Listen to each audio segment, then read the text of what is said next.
Moving on to other stories now, President Moon Jae-in has called for a grand compromise between the labor, management, and the government, a necessary step in achieving his administration's policy goal of income-led, people-centered economic growth.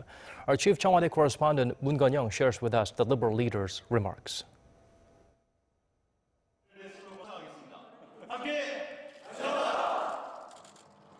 Together, we go further. A ceremony at the Blue House celebrating the inauguration of a foundation dubbed Public Co-Prosperity and Solidarity Fund, with roughly 120 union leaders and representatives of organizations that have set stellar examples in labor management relations.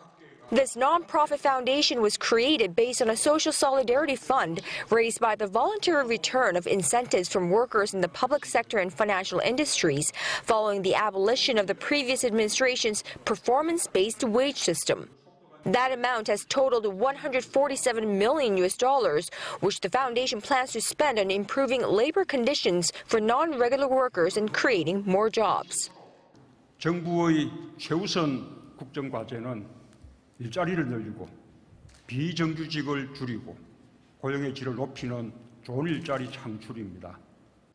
South Korean President Moon Jae-in welcomed the move, noting sound industrial relations and effective social dialogue are key to achieving his administration's goal of people-centered economy, one that's free of extreme economic inequality and social polarization. 그러기 위해 조금씩 양보하고 짐을 나누고 격차를 줄여가는 사회적 대타협이 필요합니다. 특히 노사정 대타협 없이는 우리 사회의 지속 가능한 발전이 불가능합니다.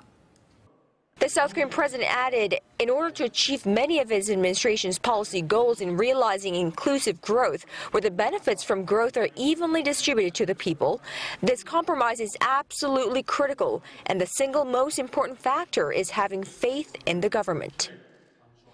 Give it a year, he said, just one full year of support from both the labor and the management, and we'll prove to you that our policies actually work. We'll make sure that all actors in this relationship, the society as a whole, reap the benefits from this government's economic and labor policies.